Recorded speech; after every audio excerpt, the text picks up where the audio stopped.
This is the FMCG podcast where we speak with the leaders of today and hear their advice on how you can develop your leadership potential. Today we are joined by Barrie Saxby of Eatlean and we're talking all things high protein, low fat and tasty dairy. Stay tuned to hear all about the Eatlean range, watch us try the products and hear some great advice and tips from Barrie on how you can develop your FMCG career within the startup space. This podcast has been made in association with FMCGjobs.com, the live job board for fast moving careers.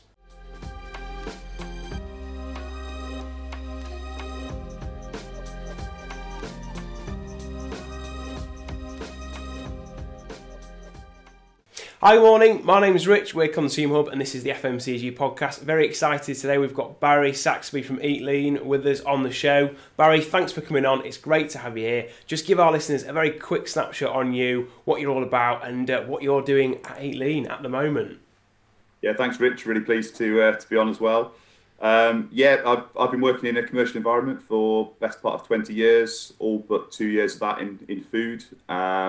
Started off in a proper sort of blue chip background with Nestle Roundtree, and then realised that was probably a bit too formal, a bit too rigid for me. Yeah. And then over the last 15 years or so, then worked through a number of industries, a number of roles. I think when I was younger, I probably wanted to be a marketing person, and then over time, I keep getting drawn back more towards the sales side. So we'll work out what that means as we go through this. For me, it's really been about finding myself in businesses and environments where I can add value and they can add value to me. The more entrepreneurial, the better. So spent the best part of 10 years at Warburtons, but actually most of that was not in the core business. It was in the snacking business and 3 years in the gluten-free business, which were brilliant, having the autonomy to run at things like a startup within a big business setup. And then more recently, a couple of years in consumer electronics with Morphy Richards, which was a little bit of a deviation from the last 18, and then joined Eatlean 3 months ago with a remit to develop all elements of Eatlean across all markets, all sectors, and a bit of a free rein really to be as entrepreneurial as needed. So you're at the helm, and it's interesting because you've obviously done some other emerging categories with Warburtons, but I imagine that must be a great advantage now that you've got a new project to get your teeth into. You probably get a feel for how these things work. Yeah, absolutely. Certainly gluten-free in particular, very much, was there at Warburtons during an emerging period where the market had gone through a massive, I guess, a development from being kind of having some functional offerings into being much more widely available, becoming more normalised, and then becoming, I guess, quite liberalised. There's some quite good products in the marketplace now that you can't tell are gluten-free, which is a massive step on from 20 years ago. And I think that's kind of similar remit, I guess, with Eatlean is how we kind of give people healthier choices, healthier options with low or no taste compromise, and how we take that journey forward. From my point of view, gluten-free at Warburtons was a great dry run. Slightly broader and bigger remit this time round, but in terms of getting those steps and those learnings, well set to do so. Great stuff. Well, I've got some of the Eatlean products displayed around, which we're going to get into later. So if you're watching, guys, this is the Eatlean brand. It's great. If you've seen some of the visuals, they've got a really good Insta, very, very socially engaged set consumers, which is really noticeable, actually, for a new brand. That's how quick you've rolled that. I think it was Helen, your marketing manager, wasn't it, that Harry, our apprentice, made contact with originally? Yeah, it was. Yeah, she looks after all of our sort of social media side of things, and like I say, we're up to sort of 66,000 followers on Instagram and about 85,000 across platforms, and they're a really loyal, really engaged crew as well. So it's not just about the numbers; it's about people who are looking at what we're doing, engaging what we're doing, and actually helping us to shape content and shape future plans, because these are the guys who fundamentally consume the product. Yeah, it's a great audience to have. So just for anyone that's not familiar with Eatlean, Barrie, what is Eatlean? What does the brand stand for, and what need does it serve in the market? Yeah, so Eatlean is it certainly started as a cheese brand. So it's most standard cheese in the market are 34% fat. You can get reduced options. Eatlean is a 3% fat cheese, which allows you to really kind of, look, if you're on a high protein diet, we've got much more protein than in standard cheese. If you're on low calories, if you're on portion control, if you're on certain weight, which just gives basically gives you a full platform for healthy, for putting cheese back onto the menu rather than actively avoiding it, whether that be from a health perspective, from a key goal you're working towards, or actually just the fact you want a higher quantity of cheese and therefore you're making trade-offs to do that. We've got various spin-offs from that, but the core premise is, like I say, high protein, low fat, low calories, and then on top of that, you've got lactose-free, low cholesterol. So there's a lot of boxes ticked there. It's evolved kind of out of being probably quite protein-driven in its initial conception. So a lot of people who were really looking at the protein macros whilst sort of post-gym snacks and so on. I think what we've just really realised and developed over the last couple of years is that the appeal is much broader than that. There are lots of people who are have healthy intentions, some which are sometimes easier to fulfil than others. People who are on, all about I think we're all those in some size, shape, or form. Whether it be a particular target, people who are on a Weight Watchers or a Slimming World type program, whether it is guys who are still hitting the gym hard, or people who are just trying to make better or healthier or balanced choices for them and for their families. It's just about trying to make sure that cheese continues to be a core part of that, but with a little bit of I guess quite a sizable nutritional step on. It's like a really, really old truism, isn't it? But any good PT will tell you, won't they, that the real battle happens in the kitchen. The training is often easier to commit to than the diet. I've definitely found that as well. And you're a marathon runner, aren't you, Barrie? So I'm in marathon training. For my first one. Certainly I'm finding that the getting out in the cold mornings and doing the runs is okay. Then trying to sort of keep the calorie intake in check is not quite so simple. So I am sort of trying to balance off that compromise like many people are. So. Protein shakes are good, but actually I'd much rather be chomping away through some of our products and some of the other great products on the market to try and keep those nutritional points in the bag as well. There's some big hills around Bolton, which I've been getting myself up and down. So it's all about the balance in that, and I think our brand and plenty of others out there are adding lots of value to that space at the moment. Yeah, absolutely. Yeah, well, our logo is this pink donut, and we based it off this bit of art that Kev, our friend, did, which is when I say I'm going for a run, I'm actually going to eat donuts in a bush, which Adam got for me because it's just, it's like, you say you're into running, Rich, but you just eat trash all the time, you sort it out. So, any brand that can make eating healthier, more tasty and easy for me, I'm all over it. But on that point, what are some of the key trends in the cheese market at the moment? Yeah, I mean, cheese has had a pretty good 12 months actually, I guess, during the lockdown and sort of COVID period. It's as people have, I guess, eaten at home more and had to kind of approach things differently. It's had a pretty buoyant 12 months, certainly within retail. Obviously, less so within some of the food service sectors, which obviously had a pretty rough time. I think within that there is you've got a pretty solid core within the market, but you then always got the sort of the side parts around whether it be regional cheeses, whether it be more continental cheeses, whether it be the healthier section of the market, and obviously there's brands out there doing sort of vegan cheese and developing in that area as well. So there's a really solid sort of stable core to the market. And then, as with a lot of the categories, there are then a lot of spin-offs where people are spending a lot of time and effort creating interesting and innovative solutions to kind of keep people engaging with that market. And I think we're no different to that. We're very much on the health side of things, but I think we're seeing our growth and the healthy side outgrowing a cheese market, which is pretty buoyant itself. So it's growth on top of growth, which is always pleasing to see. Yeah, well, you guys, I've got it here, but the cheese supplement in the grocer, some unbelievable figures from last year from you guys. Like, what is it? 6% year-on-year growth.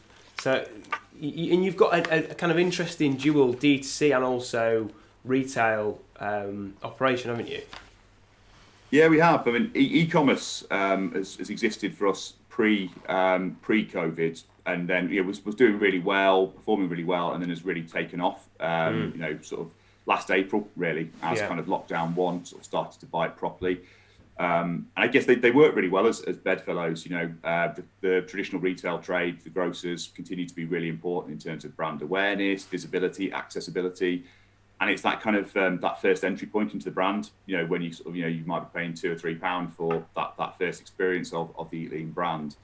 The e-commerce side gives you a much broader range of products. So if you want to experiment further, you want to buy in bulk, you want to explore some of the categories where we're playing in, but we're not in with the grocers at the moment. It gives you that kind of breadth of choice. And people really engage with that. And that might be somebody who comes and buys a dozen blocks of cheese, or it might be somebody who comes and buys one of everything, and to kind of give them as many healthy options as possible, over the sort of the 3 or 4 week cycle they're buying in. So we've seen the two work really well together. We do a bit of sort of food service and ingredients as well. Like I say, it's been a difficult 12 months for that sector. But certainly e-commerce and retail, we have a strong belief that they can both grow hand in hand and complement each other moving forward. With slightly different offerings on the way. Well, I buy a lot of products online, especially when it comes to gifting, my family or in foodies. And my mum's actually gluten-free, so buy a lot of kind of gluten-free snacks and things, as little gifts. Mother's Day's coming up, it's great. But one of the things that I always find as a consumer I really enjoy about buying direct from a brand online is that feeling of kind of you're in on the game, you're in on the story, you're part of it, you feel like you're in on something that's a bit exclusive, and do you find there's a nice angle there which helps sort of build that engaged audience where they feel like they're sort of very much contributing to your journey and shaping the business around what they need? Yeah, I think so, and I think it is certainly the place where with new products that people can can get them first, and I'm sure we'll talk a bit about sort of Skier later on, but we literally launched Skier pouches yesterday, and right now they're available through our e-commerce platform. So there you go. Look forward to this in a bit. The mango.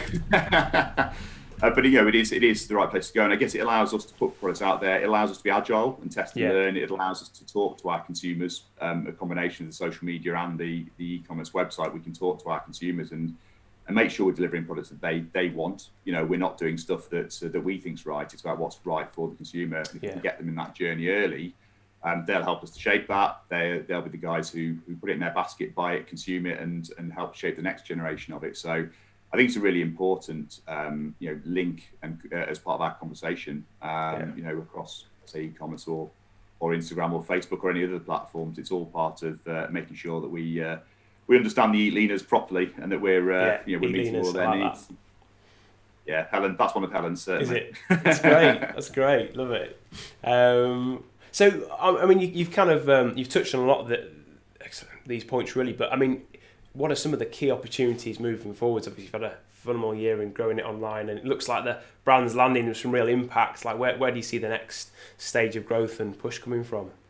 Yeah, I think I guess there's a couple of angles to this for me. One is it's about us kind of continuing to develop the overall Eatlean proposition. So about making sure that we're continuing to drive the health platform. We're always innovating, but that we're also kind of almost thinking about, I guess, the sort of the family and the community impact as well. So, this is very much about us building a brand. We want to be, making sure we're giving back into the community in the Northwest as part of what we do, because that's a big part of it. We're very proud that, we're part of a third generation business, which sources all of its milk from, 135 farming families that are, within good distance of the, the facilities. And we want to make sure we're continually developing that community piece and giving people and their families the opportunities to eat healthier and make it interesting through the innovation side. So we've got a very clear platform for how it fits together in terms of where and how.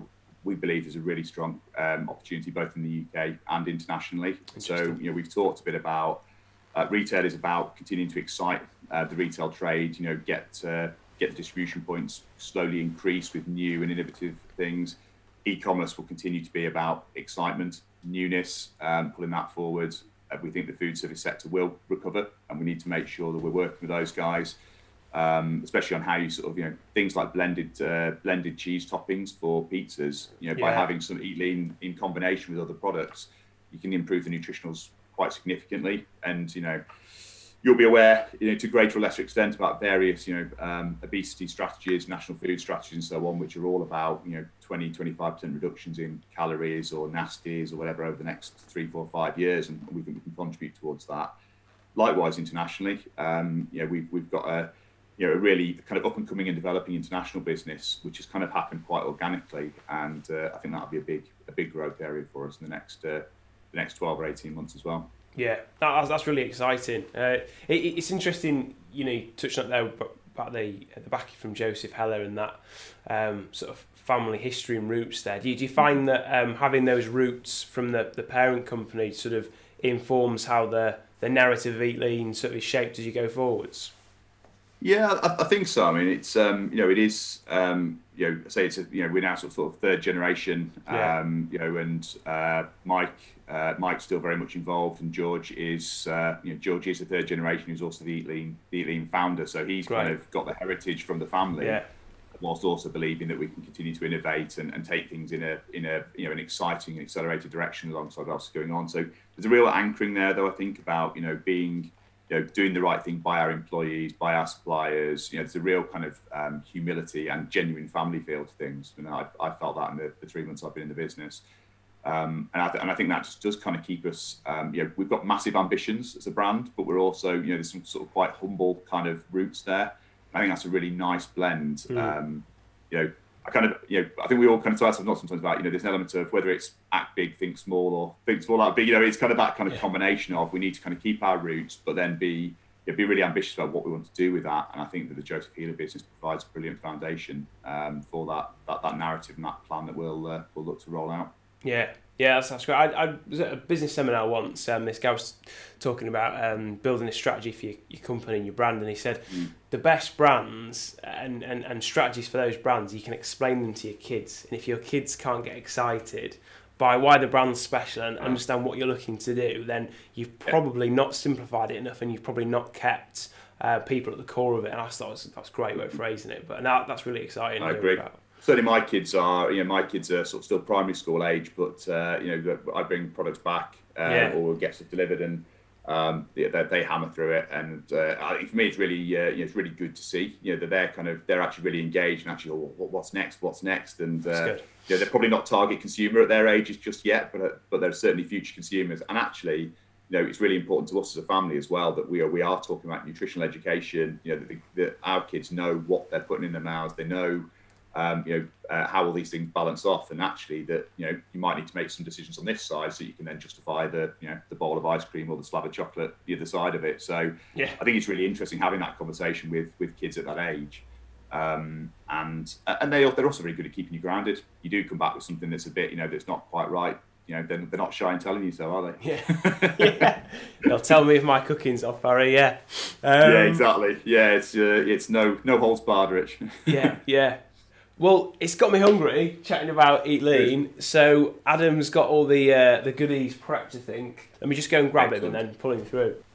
So Barrie, Adam, my beautiful apprentice, my business partner in the kitchen, he's rustled us up some Eatlean goodies. So we're going to try them on camera. Right. So start with the block cheese, because that's how a lot of people consume the cheese. So we've got 3 flavours here, guys, for you that were watching. We've got Eatlean cheese, which I'm guessing is its core, and then we've got tasty, and then smoked as well, which I'm pretty excited about because I absolutely love smoked cheese. The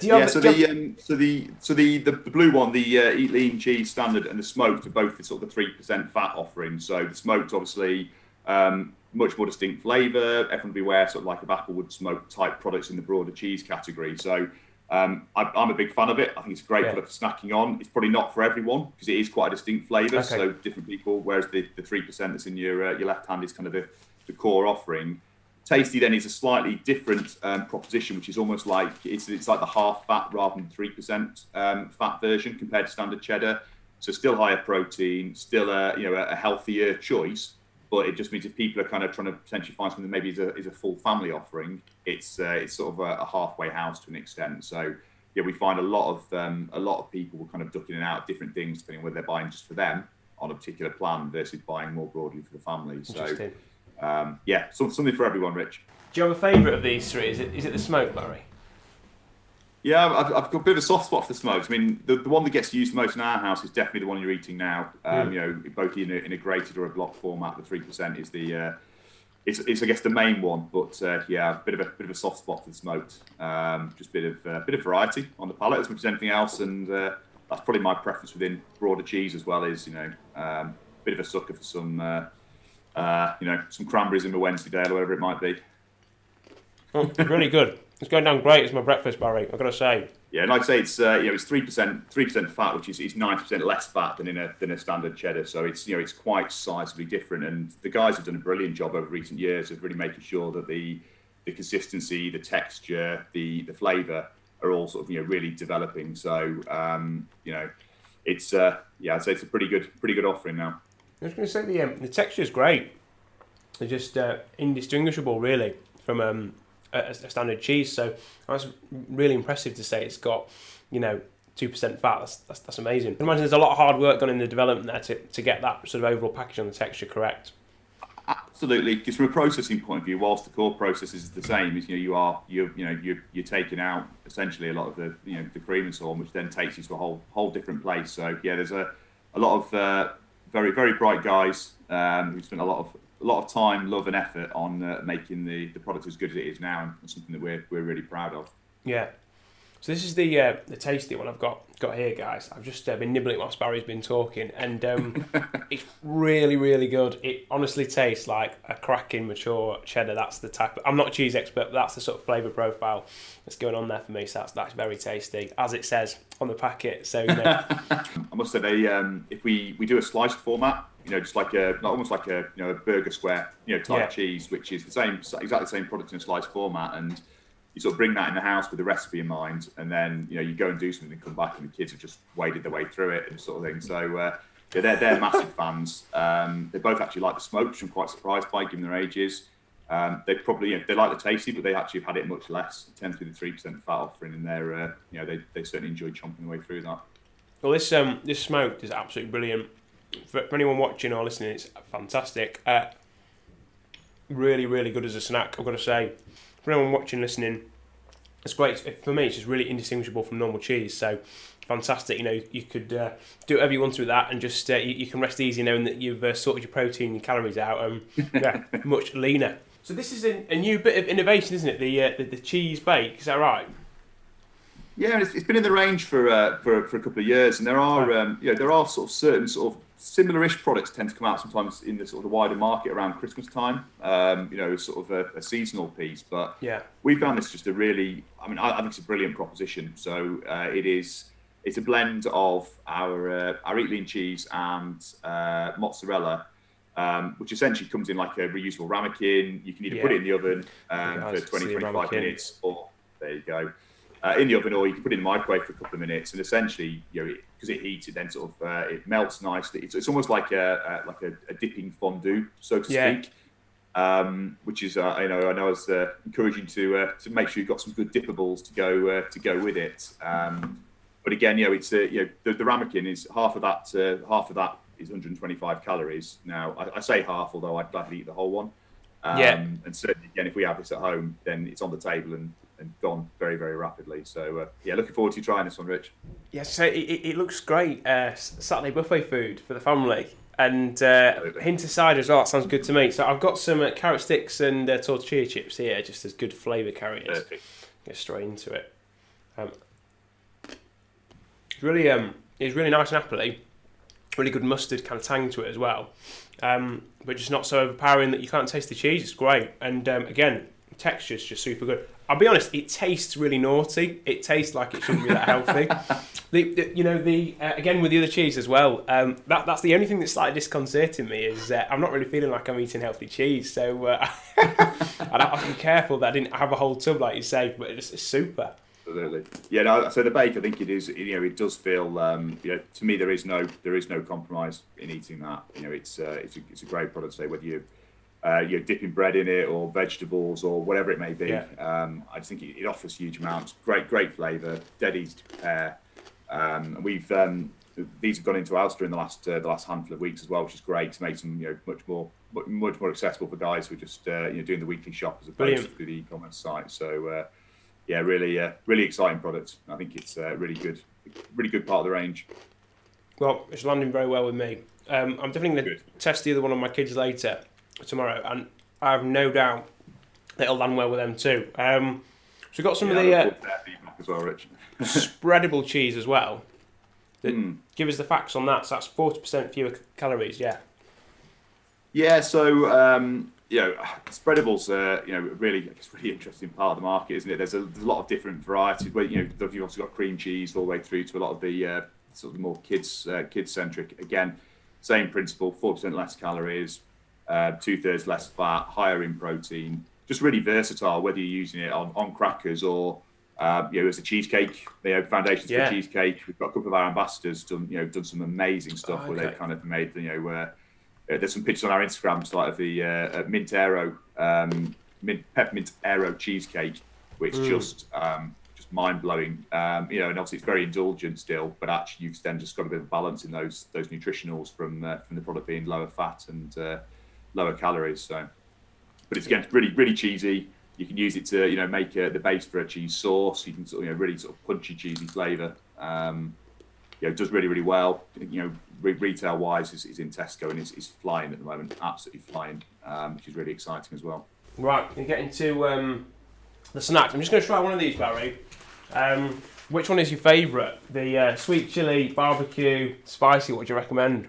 Personally, I normally quite like spice, but I think our barbecue one is my personal favourite. But I mean, again, there's a bit of personal preference in there, obviously. But the barbecue one, I really like the blend of the cheese, the sauce, and the crunchy bits. I think it's a really nice blend of them.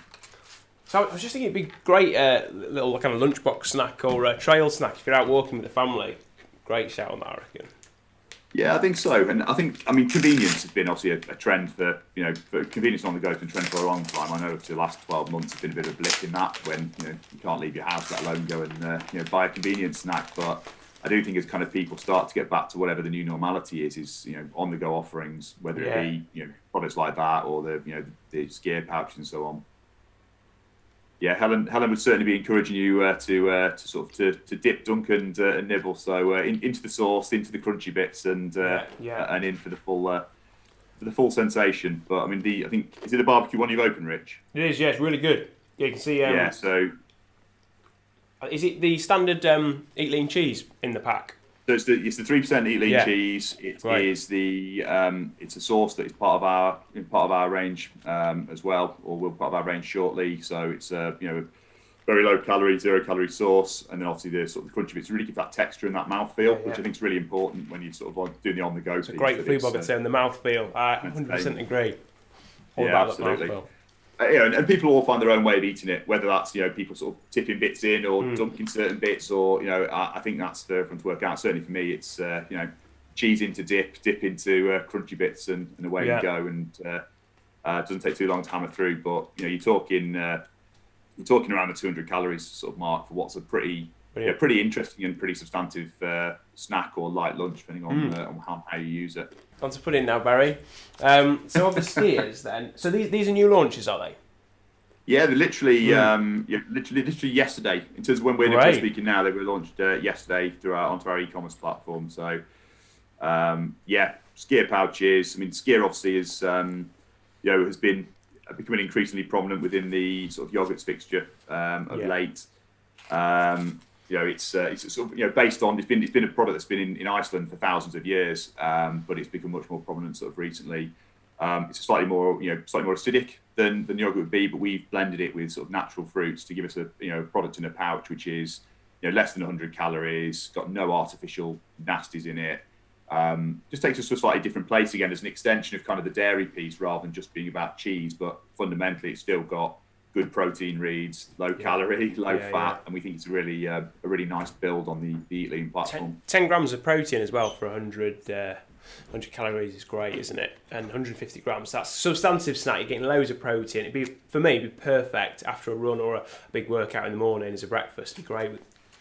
Yeah, I think so. And obviously, it's great for on the go, and that's part of why it's designed. But also, if you are then, you start to think about the broader range of products we do.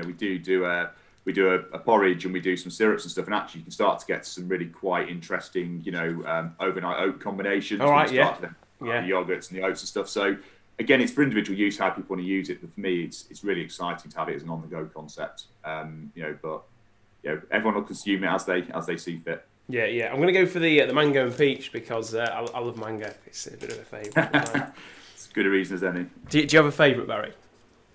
I prefer that one as well. Again, we're big mango fans in this house. So it's great. It tastes really clean. It's not got any. It tastes really natural. You can really sort of get the texture of the fruit pulp in there, I think, and also sometimes you have skyr products and they are full of sugar, even though they're quite full of protein as well. And I always call it sugar mouth. You know, if you have a healthy snack, you don't want sugar mouth afterwards. You don't feel like you just had a Whisper Gold or a pink donut, do you? Well, this feels really healthy, so absolutely hitting the spot. Yeah, and I think it's it is all about kind of just giving that blended offering for people, you know, that they can, you know, it will work for certain people in different environments. The flavours will work, but I think it's a really good addition to the range. I think it's a really positive addition. I think I think part of our broader ambition is we're really clear about the calories, the protein, the fat levels are really important to us. But actually, we think the brand can reach and stretch a little bit beyond cheese. It's just about making sure we're exploring that, and we're doing that in conjunction with our consumers. You know, taking them on the journey with us and seeing where they believe we can play as well. Yeah. Well, really enjoyed trying the products there, Barrie. Just for our listeners that are in the industry in FMCG, just wanted to ask you just a few very quick questions on your own career and any advice that you'd have for people that are wanting to, I guess, go on a similar journey to you. I mean, what advice would you have for any commercial talent coming through that are wanting to switch from blue chip through to a more startup or innovation-led environment in something that's more of an emerging category? Yeah, and I mean, probably the first thing I would say is that it's probably not for everyone, because there are certain people who probably, maybe like the routine or the structure a little bit more. And I think the more entrepreneurial, more startup you go, the more those boundaries are blurred, the more that people are wearing multiple hats, doing multiple things. It's, if something needs doing, there might only be it tends to be a very small but very dedicated group of people looking at it compared to, I guess, to sort of a big FMCG. I think, probably for me, I think a couple of things I'll be saying is you've got to get really comfortable with being a bit uncomfortable, because you won't have all the answers or all the data. So you're going to have to get kind of really comfortable in your own skin and making kind of educated calls on things. And I think, to me, the big part of it is about making, I talk a lot about sort of like a scale between sort of soft, bold and reckless, with almost soft being kind of the doing what you've always done. Bold is kind of that calculated risk, and then reckless is the kind of the gung-ho, we'll just have a punt. And I think it's about being in that bold place as often as possible, where you're always pushing the boundaries, always doing things a bit differently. It's not just about chucking it and hoping. It's not about staying where you are. And if you can get comfortable with being in that sort of bold place all the time, where you're always pushing and doing something a bit different as a calculated risk and educated risk, then I think you'll thrive in that environment. If that's the kind of thing that, if you like the status quo and steady state, that's absolutely fine. But then it probably means that, a more entrepreneurial environment might just not be quite the right one. The other big thing as well is you've got to be prepared that, that failing on certain parts of it is part of the journey. You will fail. If you do things differently, you'll fail. It's about taking the learnings from that. And if it does go wrong, you make sure you fail fast and fix it even faster to move forward. But if you're not failing, then you're probably not pushing hard enough in some of those areas. And I think when you're doing a startup and entrepreneurial side of things, then if you don't push, then you'll meander rather than leap forward. And that's kind of not really what you're in it for. Right, that's really interesting. Yeah, it kind of overlays a lot of training that I've had as a rookie recruiter 10 years ago, where they used to say, you've got to go for the no, Rich, got to go for the no on the sales sessions. And that always sticks with me. It's as useful, isn't it, to find out what doesn't work. And as long as you learn from it and, you take the learnings you've paid for, then it's not wasted time, is it? I think so. And you just have to be sometimes a bit creative about how you get to that. If you're going to spend a huge amount of money on something, or, whether that be large money or large in proportion to what you do normally or your budgets, then you need to be a bit clearer on it. But if it's, sometimes if it's relatively low risk but high reward, it's just go for it. As long as you're not damaging your brand, then you'll learn huge amounts from it, and you will hit the nail on the head then when you start to do that. Yeah. And for anyone that's wanting to move into commercial leadership, as someone that's been at leadership level for a good few years now, what advice would you have to those individuals on the types of qualities and character that they need to develop in themselves to meet their aspirations? Yeah, certainly. I would certainly say that having either having experiences or certainly a curiosity beyond kind of just your core skill set, I think is really important. So I've taken a fairly sort of circuitous route, because sort of the linear sort of straight line progressions never appealed to me.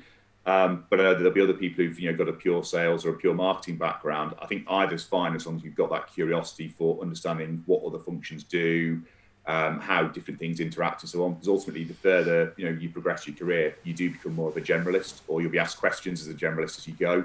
So having an interest in the impact on the supply chain or the operation or your supply chain your suppliers and so on is really, really important. So it's kind of taking those blinkers off on your core role. And the other thing as well is just, having a can-do attitude, whatever level you're at, will get you so far. So, believing that you can, and then really kind of making that happen with the team, leading people in a really authentic way. But probably the one that would sit across all these things is you just need to continue to build your resilience. You will find challenges continue to be thrown at you, and especially in an entrepreneurial environment. And I think probably the more you get into a leadership role is that sometimes you'll be looked to for the answers rather than asking others for the answers, and having that resilience and belief that that you can either have the answers or you can go and find them, or a man who can. I think are all really important. I think the other bit is if you can find people as you go through your career as well who can act as kind of mentors for you, be that formally or informally, is really important. And I worked for a guy called Chris Hook when I was at Warburtons, who was a bit of a gluten-free guru over the last kind of couple of decades. And I'd count Chris as a friend as well as an ex-boss and ex-colleague. And having people like that around who've kind of been on a journey that you can sense check things off, is absolutely invaluable. And whether that's a formal relationship or just somebody you can pick the phone up and just say, I've hit a wall here, or I'm having a tough day, I think you shouldn't underplay the role of that as sort of part of your skill set and your resilience build. Yeah. Actively look after your network and sort of choose some key people. Yeah, and it's easy. As we're all busy people, and it's easy to kind of let some of that slip. And you can't sort of you're not going to be chatting to everyone all the time, but there'll always be certain key people who you really value the opinion of and really value their judgment. And I think if you've got a small group of those guys, then they're really, really powerful. Right, that's really useful advice, thank you. And just kind of a final question, are there any books or resources, kind of online training that you'd recommend people check out that have helped you or that have really made you think? Yeah, for me, it's probably sort of more books and podcasts than it is sort of training resources, so to speak. I tend to, especially when I'm running, I tend to listen to a lot of stuff when I'm sort of pounding the pavements kind of thing. My go-to for books has always been, I think, Good to Great by Jim Collins is my one I go back to all the time. And my new team will be sick already of me talking about the flywheel. So the getting that kind of positive trajectory and positive momentum and then building on it. So I'd certainly encourage people to have a look at that. From a podcast point of view and from a leadership perspective, the one that I'm really enjoying at the moment is the High Performance podcast, which you might be aware of, which is Jake Humphrey and Damien Hughes. Lots of famous faces, sort of talking about their individual journeys. And, it's not going to give you your playbook per se, but every single one I've listened to, there's just 2 or 3 little nuggets, which you're like, wow, I could apply that tomorrow, or I could apply that with my kids or with the football team I coach, not just at work. And, really kind of thought-provoking, but, there's kind of an element of people you kind of know of or look up to. Certainly the last one I listened to actually was with Tyrone Mings, who I'm an Aston Villa fan for my sins, and somebody who I kind of really admire for what they do for my sort of team and stuff, and sort of his background and stuff. Just really fascinating. But actually, it's a whole raft of learnings, and you just sit there thinking, well, I could make that part of what I do. So, plenty of good ones out there. Obviously, the Snap Challenge podcast is highly recommended as well. Rich, I don't know if you've heard of that one. Yeah. I'm aware of it. It's crept into my into my sphere. Yeah. Well, Barrie, thanks for having you on the show. It's been an absolute privilege. Really appreciate the time you've taken. And I've very much enjoyed my continental lean buffet this morning. And I think my only challenge is I'm going to be tempted to go out and buy some croissant to try with your smoked cheese for lunch along with my snacking pack. But I'll let you know how that goes. It'll be good, I'm sure. Nice problem to have. Yeah, it's a good problem. But no, thanks, guys. Go and check out Eatlean on Instagram. Go and check out Barrie on LinkedIn. Give the business a follow. Give it some love, and you won't be disappointed. And thanks for listening. We'll see you next time.